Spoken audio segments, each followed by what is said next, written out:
Assalamualaikum warahmatullahi wabarakatuh. Waalaikumsalam. Kembali lagi di Tangger TV di segmen Fikih Ramadan, di mana bersama saya masih dengan Yahya Dwinata dan masih dengan tamu yang sama, yaitu beliau Kiai Mason Arif.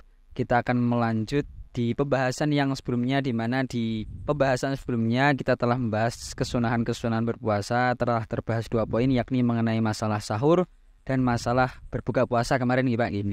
Dan untuk pembahasan kali ini, di kesempatan kali ini kita akan membahas bersama beliau mengenai ketentuan doa berpuasa, yang mana kita telah tahu bersama bahwa doa puasa adalah merupakan hal yang sunnah di dalam berpuasa. Mungkin bisa dijelaskan Pak mengenai doa puasa, apakah lebih tepatnya kita baca dulu doanya baru kita makan, atau kita makan dulu baru kita doa, atau bagaimana mengenai doa berpuasa Pak? Monggo. Bismillahirrahmanirrahim.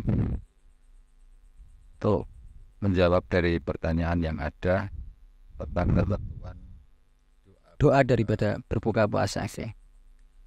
Bagaimana yang telah terlaku dan telah diajarkan oleh guru-guru kita, sesepuh-sepuh kita, sebagaimana yang kita ketahui, doa berbuka puasa juga yang telah disebutkan dalam hadis Bismillahirrahmanirrahim. Allahumma laka sumtu wa bika amantu wa ala rizqika aftartu dzabaddu ma'um birahmatika ya arhamar rahimin. Ada lagi yang nambahi wabtalatil Oruku, nggih.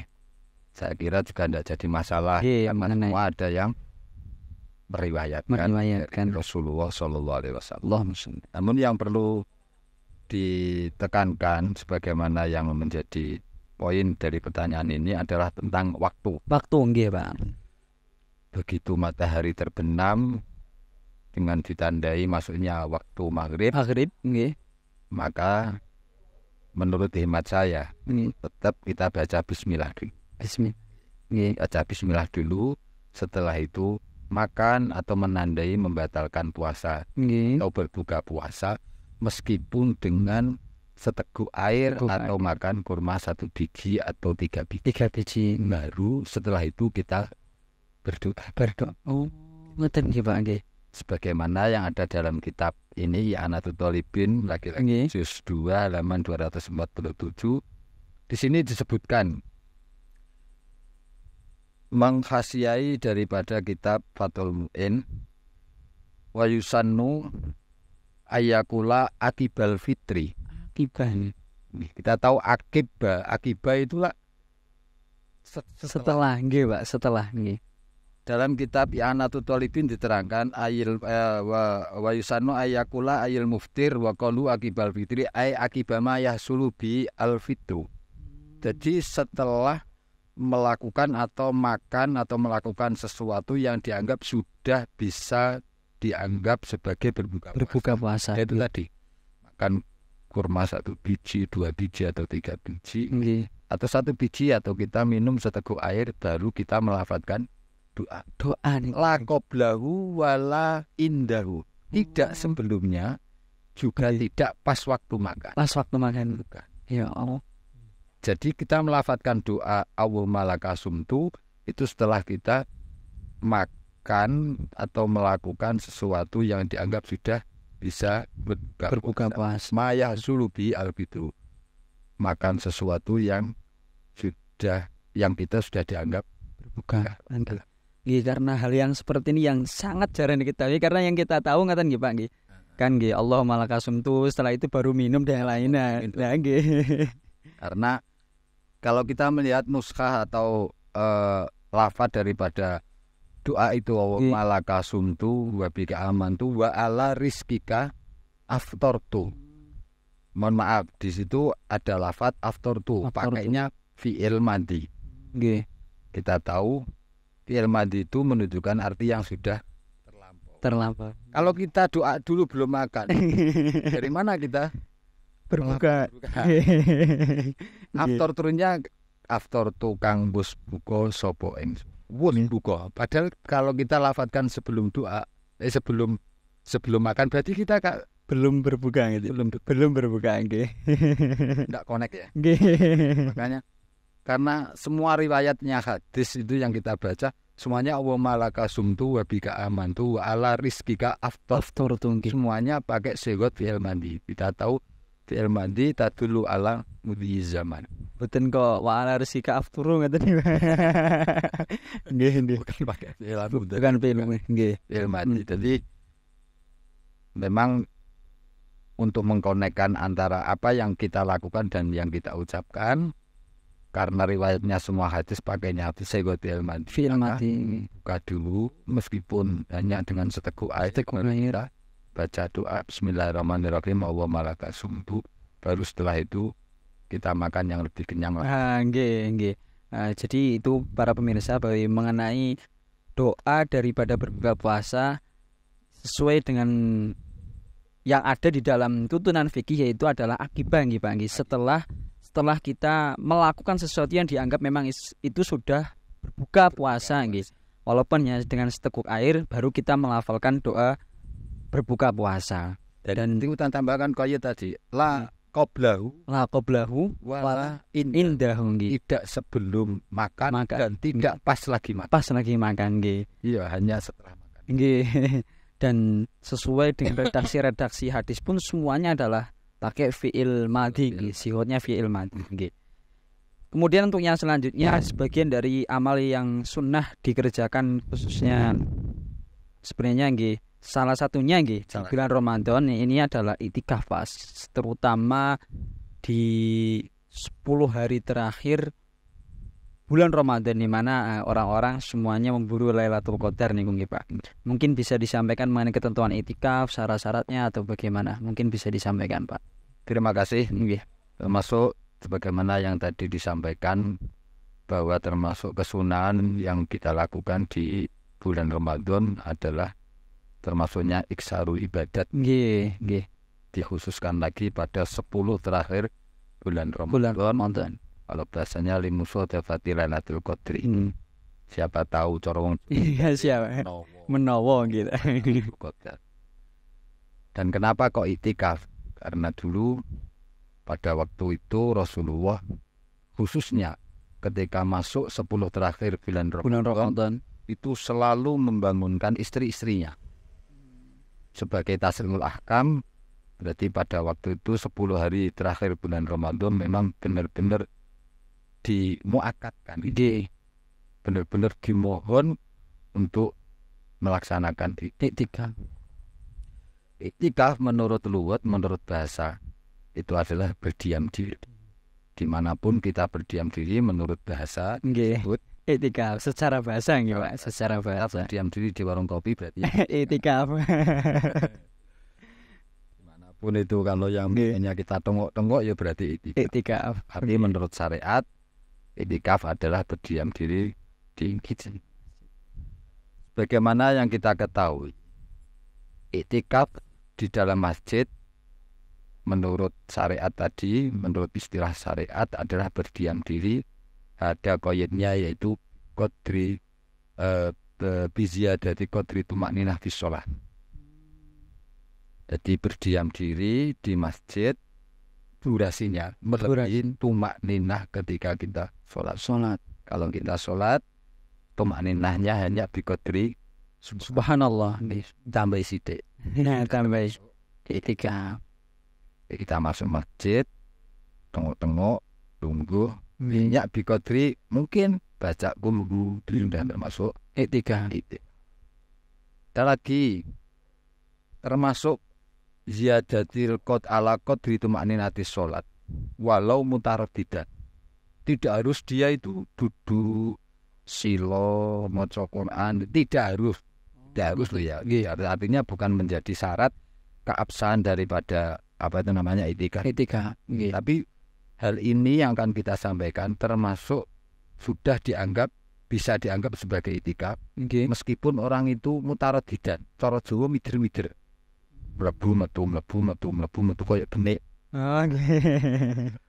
Mutaraddidan ngoten nggih. Jadi masuk keluar lagi. Itu sudah dianggap iktikaf. Jadi tidak harus berdiam diri, duduk, 10 menit, baca qul bukan. Jadi mutaraddidan ya keluar masuk. Sudah biasa dianggap iktikaf. Satu. Nomor 2, apa yang dilakukan itu karena Iktikaf ini hukumnya sunnah. Lagi-lagi ibadah itu harus didasari dengan niat. Harus ada niat. Maka ketika kita mau melaksanakan iktikaf, kita harus niat. Nawaitul iktikafa fi hadzal masjid lillahi ta'ala, nawaitul iktikafa sunatan lillahi ta'ala. Kalau memang sunnah, kalau memang dia punya nadar, ya harus dikasih qayyid yang fardhon atau nadron dan sebagainya. Nah, ketika masuk masjid sudah mengamalkan atau sudah mengucapkan atau sudah melaksanakan niat, dia mutaradid atau melaksanakan iktikaf dengan cara berdiam diri melebihi tumakninah salat, maka hukumnya sudah sah. Jika itu dilanggar salah satu, maka sudah tidak bisa lagi disebut iktikaf. Contoh, orang masuk masjid dari pintu depan, jalan masuk ke masjid, nawaitul iktikaf fi hadzal masjid, dengan mengucapkan niat seperti itu, dengan hati yang menyengaja seperti itu. Terus kemudian dia jalan terus sambil jalan jalan lewat pintu samping, dia keluar lagi, maka itu tidak disebut sebagai iktikaf karena dia hanya ubur lewat. Jadi hanya dua saja, berdiam diri, atau yang bisa disebut berdiam diri itu adalah mutaradid tadi. Walau mutaradidan, mider-mider, artinya mider-mider yang melebu untuk.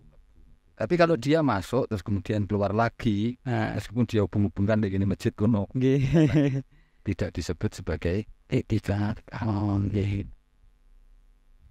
Kemudian mengenai nopo Pak, iktikaf tadi duduk. Berarti seumpama ketika seseorang ada mungkin pengajian atau taklim itu dilaksanakan di masjid, di situ kita duduk, kemudian kok nawaitul iktikafa fi hadzal masjidillahi ta'ala, berarti nggih double ngaten nggih Pak, mendapatkan pahala yang sesuai dengan yang dia niatkan.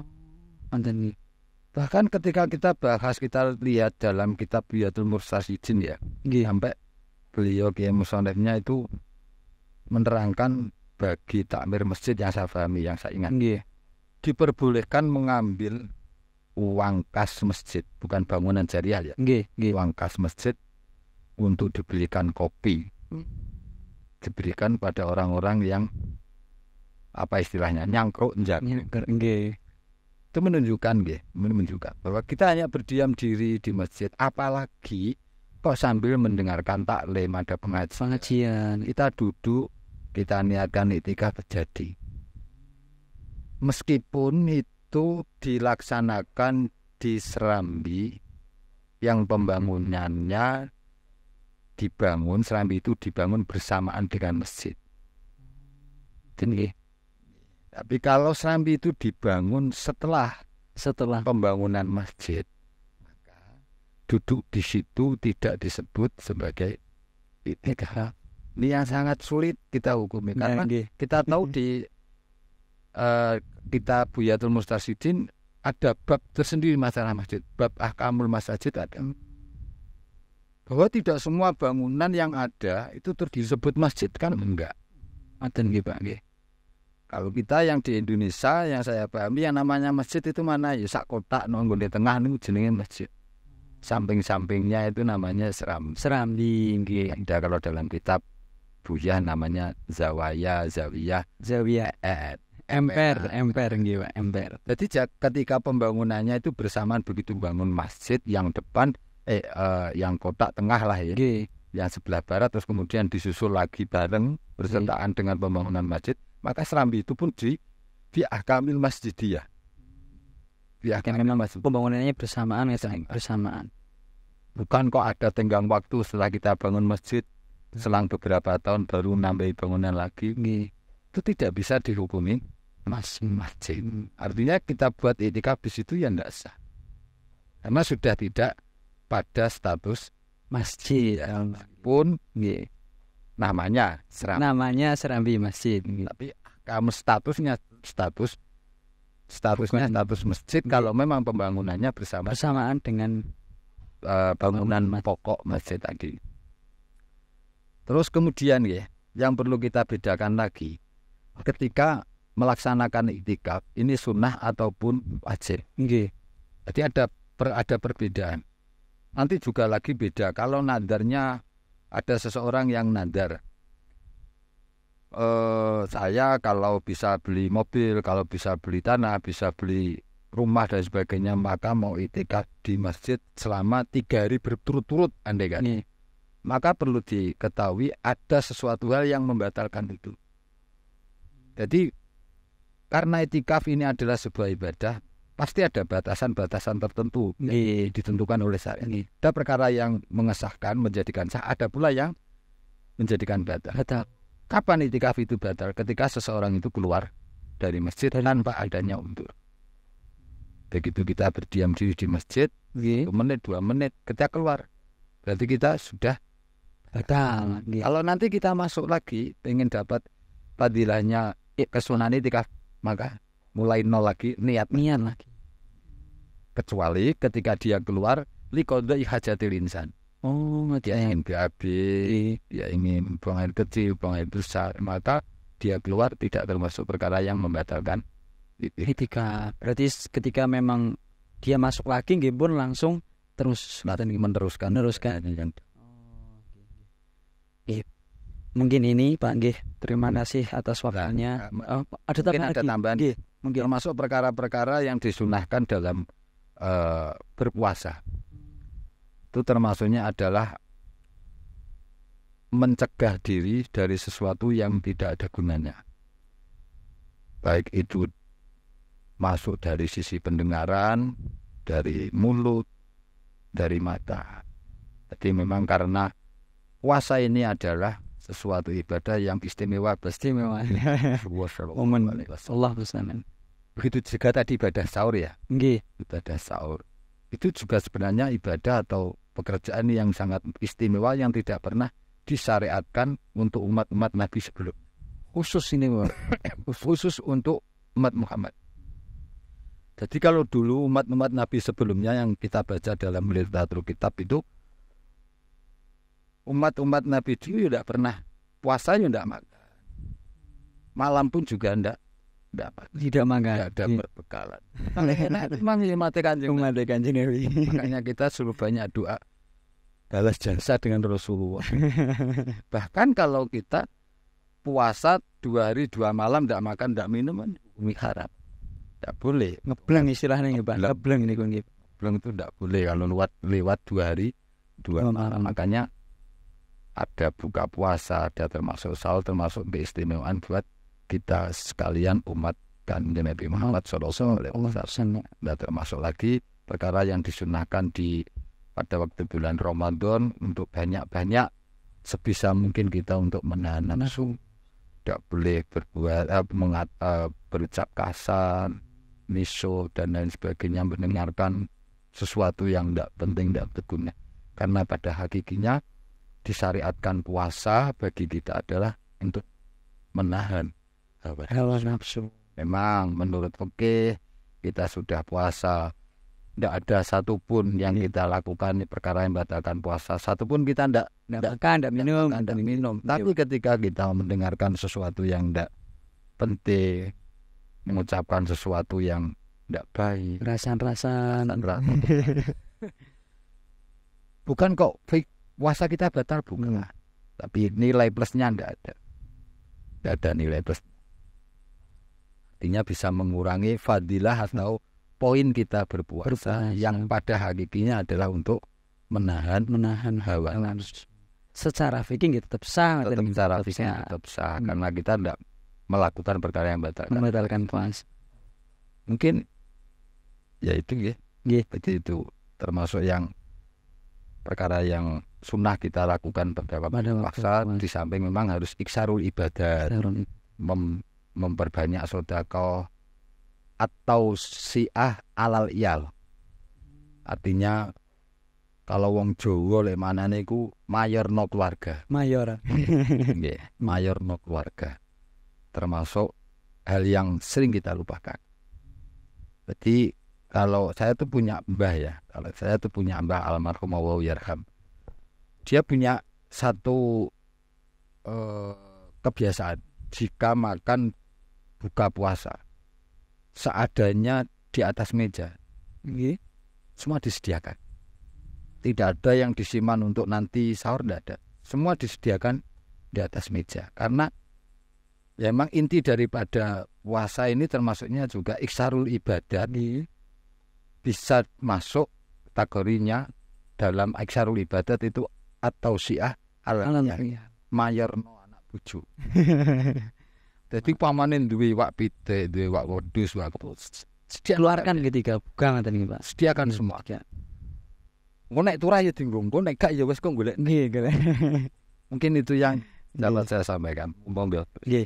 Jadi terima kasih Pak atas waktunya di kesempatan kali ini dan di kesempatan sebelumnya juga kita semua telah membahas mengenai kesunahan-kesunahan berpuasa besertaan ketentuannya yang jarang sekali kita dan para pemirsa tahu. Tadi masalah sahur, kemarin masalah sahur, kemudian ketentuan dalam berbuka puasa dan doa dalam berbuka puasa seperti tadi saya ulangi lagi bahwa sesuai dengan literatur yang ada di dalam kitab-kitab fikih yaitu setelah berbuka nih, bukan kok sebelumnya, bukan kok bersamaan dengan berbuka puasa. Dan tadi telah disampaikan juga mengenai ketentuan-ketentuan daripada itikaf. Semoga di kesempatan kali ini dapat bermanfaat pembahasan yang kita bahas dan lebih khususnya kepada kita sendiri dan juga para pemirsa di rumah ataupun para pemirsa dimanapun Anda berada. Dan semoga di Ramadan kali ini kita semua diberikan kesehatan oleh Allah menjalankan berpuasa dan tentu kita akan menjumpai semoga di Ramadan yang akan datang. Amin. Terima kasih. Wassalamualaikum warahmatullahi wabarakatuh. Waalaikumsalam warahmatullahi